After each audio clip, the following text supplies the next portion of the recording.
interesting fact. The word villain, when you look at its origins, you find that it was originally used to describe paupers or poor people.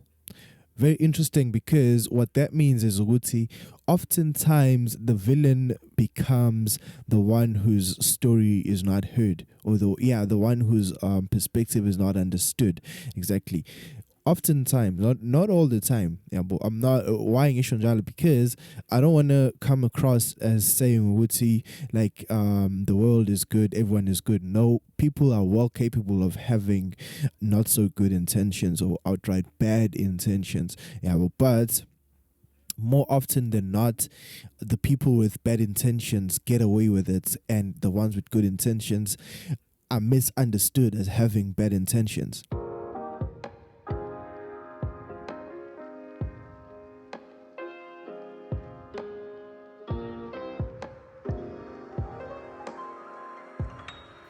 Welcome, ladies and gentlemen, to the second episode of this season that we call The Biological Evolution of Religion. Hope you find that interesting or provocative enough.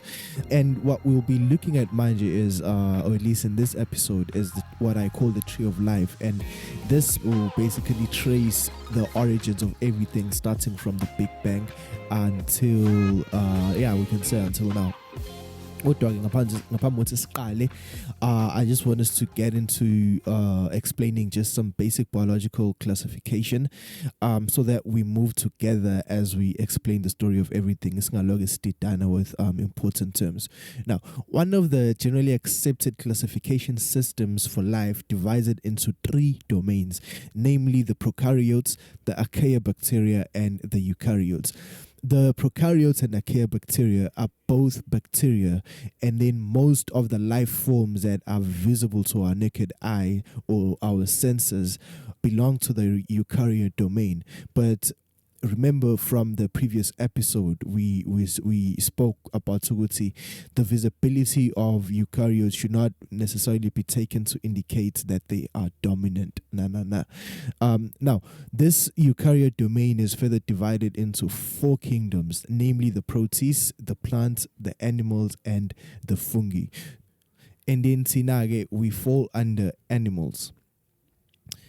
Now, to make time scales more comprehensible and to show just how great a number 13.3 billion years is, the narrative Elandelayo is going to reduce 1 billion years to a year, such that 13.3 billion years equals to 13.3 years.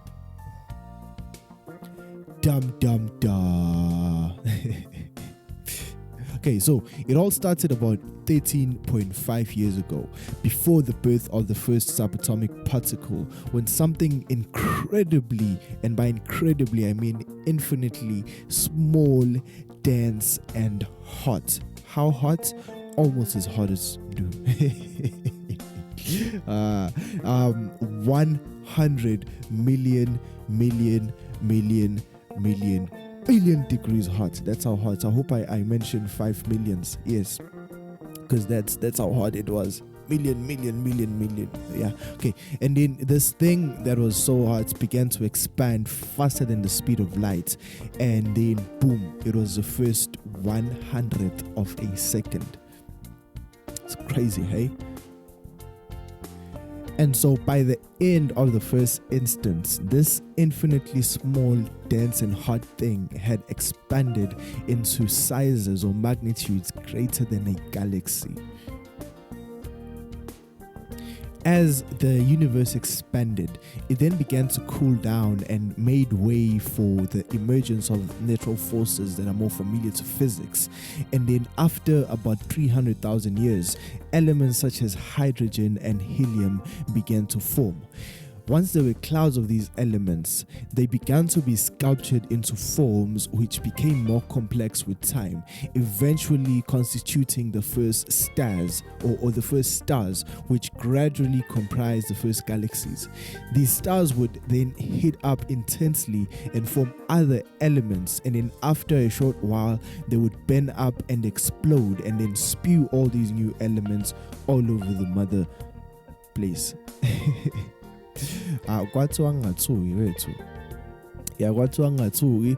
And in that way, even the older generation is going to be able to listen. So yeah, ngiyazama yena ukuthi ngingathuki kodwa ungathuki mangithuka.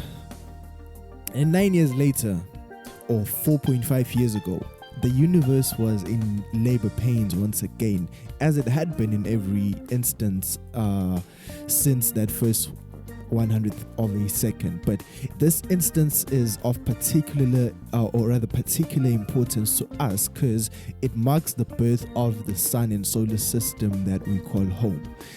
Umhlaba wethu, or planet Earth, started off as a mixture of rocky materials, metals, and trapped gases. And then gravity would cause the planet to continuously collide with other planetismals, which would cause it to increase in size. And as it increased in size, the core began to heat up and became molten as we know it to be today. And the core was comprised of metals such as iron and nickel, and this created the planet's magnetic field, which would act as a shield from high energy particles, therefore allowing the planet to sort of become an isolated chemical experiment. As the metals sank into the core, the gases would bubble to the surface and turn the planet into a massive volcanic field. The Earth then started to cool, and the water vapor that had accumulated in the atmosphere created torrential rains that would span for millions of years, eventually leading to the formation of the ocean, where life would first emerge. So here's a big question. How did life first emerge? Well, this question is so big that akwakazi was certainly namanje, but what is known is that the warm sea of about 3.5 billion years ago was a kind of chemical soup with many of the molecules that could form parts of unicellular organisms already present in the soup. Now, there are two main ways in which the matter of the origins of life is looked at, or rather life is looked at. And then the first of these has to do with statistical probabilities. Now, our sense of probabilities is based on a lifetime of less than a century, because that's how long we live. And so it is in this framework that we usually think about probability. But if life appeared on Earth spontaneously around 500 million years after the planet was formed, that gives an entirely different range of probabilities, such that something that would happen extremely rarely might still happen, hence we're here. Now, this way of approaching the problem makes the matter of the origins of life just a thing of sheer chance encounter of just the right variables to produce, I guess, just the right entities. But another approach argues that sheer accidents as an explanation for the origin of life is difficult to imagine, even at the cosmic level of chance probabilities. And this approach instead turns to the phenomenon of emergence, in which apparently chaotic phenomena show the possibility of self-organization under just the right circumstances, more probable than sheer chance alone. But yeah, we don't have to dwell too much on that. Agoraziwa, that's an important thing. But whether or not we know for sure about the origins of life, all these other things that have been empirically tested or theorized, they count. And and everything else around us is here again. So Aspubek, the next important instance of the universe's infinite giving birth followed about 4 to 3.5 years ago, or about 500 million years after the planet and solar system were born. And this was when the first unicellular organism, or prokaryote, grabbed a hold of the button to become the first entries into the race of life. These niggas exerted their dominion over the earth for at least 100 or rather for at least 1 billion years. And during this time, they were gradually altering the planets by creating an atmosphere and enriching it with oxygen and other elements at proportions that made the planet more conducive for the evolution of more complex life forms. The first of these more complex beings, or eukaryotes, emerged about 0.8 years after bacteria, or 0.8 billion years that is. And they were much bigger than bacteria. They had more cellular complexity and organization than bacteria as well. So each of these classes of life work together to make the planet more conducive for and then give birth to the next order of life, which once established also participated in the same activity of being shaped and of shaping the planet for the next entries. The Homo sapiens are among the newest entries, and the Homo sapiens, for those who might not know, us humans, having joined the race about 50 minutes ago and having only started practicing agriculture, which, as you would recall from deciphering racial hierarchies, is what led to the proliferation of our populations, only began 45 minutes later, meaning that the great technological boom began just 49 minutes and 59 seconds ago. It's crazy, bruh. That's just how young we are in light of the age of the universe, which is 13.5 billion years ago.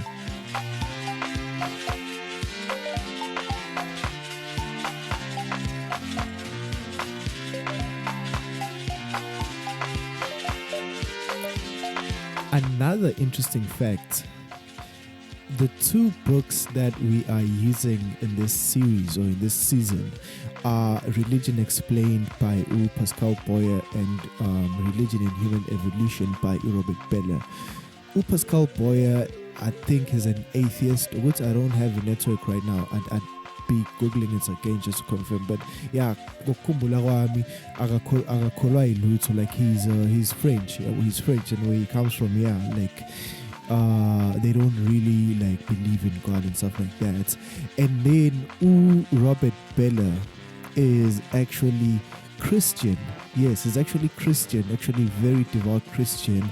One of the more calm, maybe less like charismatic and loud denominations. Yes, we would see again, I don't have a network, so not confirmed exactly in terms of denominations, but I know for sure with Robert Bellah, he is Christian, and a lot of what we are talking about right now and what we're still talking about is from Robert Bellah. And in fact, I'll tell you guys when we change, whenever we are changing to Pascal Boyer, and we will change to Pascal Boyer probably in the next couple of episodes, and we'll change back to Robert Bellah. It's gonna be interesting. Hold that thought in mind as we proceed in these episodes, because it gets quite controversial. I like these guys. Why? Because like Robert Bellah more especially, like I respect a man who is willing to tell the truth, even if the truth is not necessarily in his favor. Yeah, well, because ultimately the truth is always in your favor. The only way that it might not be in anyone's favor is like maybe say in the immediate sense, like in the more immediate sense, it might look like it's it's not in someone's favor, because it comes and it challenges. But in the long term, it's good because it encourages or enables more sound decisions and so on and so on and so on. Yeah. And that's all for the Tree of Life, or as I like to call it, the story of everything. Now let us look at some concepts again that are going to be important for our next discussion. And these concepts are by a Kirshner and Gerhardt. Yes, I hope I pronounced these properly. These are scientists who came up with the concept of conserved core processes and facilitated variation. So conserved core processes are processes that have remained unchanged for extended evolutionary periods. And then facilitated variation. See, ichaza kanjani? Okay, so organisms are designed such that random genetic changes are channeled in phenotypic directions that are potentially useful. So, facilitated variation in this manner is enhanced in environments that change systematically from time to time. And also, for a facilitated variation to occur, organisms must already have conserved co-processes. The first and most important group of conserved co-processes are those of the prokaryotic cell, which, as old as it is, many of its features or processes are still characteristic of all three domains of life. The eukaryotic cell was the second layer of conserved co-processes that would also act as a sieve for mutations, in that it determined which mutations are selected or discarded. Also important, among conserved co-processes occur suddenly, and they involve major innovations that do not involve piecemeal accretions but rather involve whole changes. So summing up Ukishna no Gehat, if we follow the path from the bacterium-like ancestor towards humans, we find repeated episodes of great innovations. New genes and proteins arose in each episode, and then afterward, the components and processes settled into prolonged conservation. So, on the side of generating phenotypic variation, the organism participates in its own evolution in a way, and does so with a bias related to its long history of variation and selection. But can these concepts, a facilitated variation and conserved co-processes, also be applied to help understand religious evolution? Yes, because cultural evolution also follows the path of conserved co-processes and facilitated variation in environments that change systematically from time to time. Here's a passage from the book that I believe helps us see why. History is not just a product of selection determined by the external environment or competition. It is also about the deep structure and history of societies. It includes their organizations, their capacity to adapt, their capacity to innovate, and perhaps even their capacity to harbor cryptic variation and diversity. Cryptic variation is genetic variation that normally has little or no effect on phenotype, except under atypical conditions that occur rarely in the history of a population, where this genetic variation then generates heritable phenotypic variation and thus changes the population. So in the case of ideas, we can say that it happens from time to time that ideas that normally have no effect or influence on a population suddenly, under the right circumstances, produce significant and lasting effect. Our next subject of discussion exemplifies this perfectly. Mythic, or rather mimetic, mythic, and theoretic culture, which is what we're going to be looking at next, occurs successively, and the emergence of a new culture is directed by the already conserved sets of ideas or culture, although the new culture itself doesn't eliminate the old culture but can become reorganized in light of the new arrival. We will now look at the evolution of new capacities in birds and mammals, and of course we'll put more focus on the capacities that made the central figure of my treatise possible. That central figure of my treatise being religion, by the way, if you haven't noticed. Hey.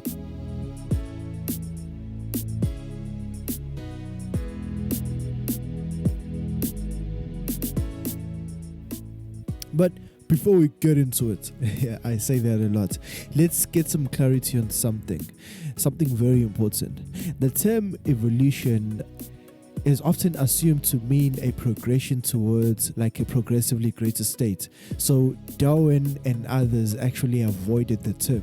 He instead saw the accumulation of capacities or evolution as a directionless movement. Robert Bellah makes such a good example to illustrate this. Bacteria have had the same capacities for billions of years, and so many new capacities have evolved from newer species after that. But the bacteria are still the most successful in a variety of conditions, even though they have the most primitive sets of capacities. What does all of this mean? It means the evolution of unique capacities doesn't have to be like looked at, say, emotionally, as to indicate that we are better than anyone in the tree of life, because we are not only are we not more adapted than prokaryotes, but we are also not as numerous as arthropods, whose numbers dominate land and sea. Nor can we assume ourselves to be better than reptiles, because mammals only became the largest creatures on earth after reptiles stepped down from the position, a position which they had held for at least 2 epochs, with one epoch spanning at least 3 million years. But it's worth noting that many unique capacities enable mammals to exploit niches that reptiles can't, and in a way we'll look at some of these in the next episode. So I'm gonna stop here because I don't want to overload you guys with information. So you can just ruminate on that for the time being. And you know the motto, I forgot to say it in the last episode: stay loving, stay curious, and don't stop asking questions. See you next time.